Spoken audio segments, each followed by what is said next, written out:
कभी कभी किसी लोहे के टुकड़े में सिर्फ धार नहीं होती, उसमें इतिहास की धड़कन भी बसती है। उत्तराखंड की उन तलवारों में आज भी युद्ध का वह कंपन सुनाई देता है जिसने कभी तिब्बत की सीमाओं तक वीरता की गूंज पहुंचा दी थी।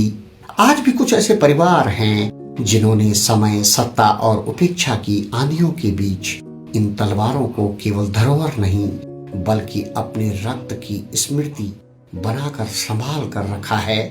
ये तलवारें केवल हथियार नहीं हैं, ये प्रमाण हैं उस शौर्य के जिसने हिमालय के पार तक उत्तराखंड की पहचान लिखी। माधो सिंह भंडारी, शीश राम सकलानी, पुरिया नैथानी, भीम सिंह बड़थवाल, ये नाम सिर्फ इतिहास के पन्नों में दर्ज नहीं हैं, ये उन तलवारों की धार में आज भी जीवित हैं। पट्टी बंगार की तलवारें हो, उप्पूगढ़ के जवानों की तलवारें हो, सजानों की धारदार विरासत हो, या काला बादल, फौलाद और रणचंडी जैसे नामों वाली तलवारें, हर एक युद्ध में एक अलग कथा कैद है। रैकागढ़ के पटियारों की तलवारें हो या थोकदारों की शान, ये सब मिलकर उस दौर की तस्वीर खींच देती हैं जब तलवार केवल सुरक्षा का साधन नहीं बल्कि सम्मान, जिम्मेदारी और स्वाभिमान की पहचान हुआ करती थी। कभी इन तलवारों का सफर टिहरी के पुराने राज दरबार से शुरू होकर सीधे युद्ध भूमि तक जाता था।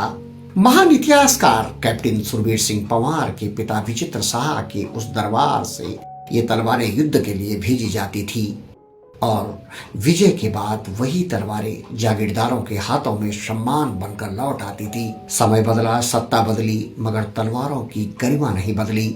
आज वही तलवारें देहरादून के राजपुर रोड स्थित हेरिटेज टिहरी हाउस में सुरक्षित है। कैप्टन सुरवीर सिंह पंवार के जीवन काल तक ये तलवारें पुराने दरबार की शान बनी रही और उनके बाद उनके पोते कीर्ति व भवानी सिंह ने इस विरासत को अपनी जिम्मेदारी समझते हुए इनका संरक्षण संभाला। एक दौर ऐसा भी था जब बड़े थोकदार अपनी शादियों में तलवारें मांगते थे, जैसे आज लोग आशीर्वाद लेते हैं, वैसे ही तब शौर्य का आशीर्वाद तलवारों से लिया जाता था। वीरभड़ माधो सिंह भंडारी की तलवार आज भी नुक्कड़ नाटकों में, कथाओं में, कहानियों में और फिल्मों में जीवित है, जहां दिखाया जाता है कि कैसे अकेली तलवार ने तिब्बत की सेना को घुटनों पर ला दिया था।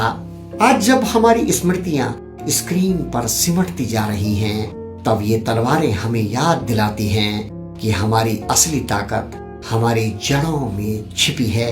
ये दुर्लभ धरोहरें अब संग्रहालयों में और निजी संरक्षण तक सिमटती जा रही हैं, लेकिन इनकी गूंज आज भी उतनी ही प्रखर है।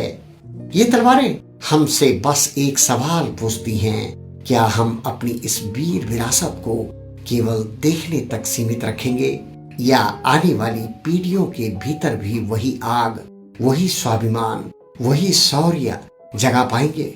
क्योंकि इतिहास किताबों में नहीं मरता, वह यादों से जिंदा रहता है और इन तलवारों में आज भी उत्तराखंड की आत्मा धड़क रही है। मैं था शीशपाल गुसाई। नमस्कार, आप देख रहे थे व्याख्या।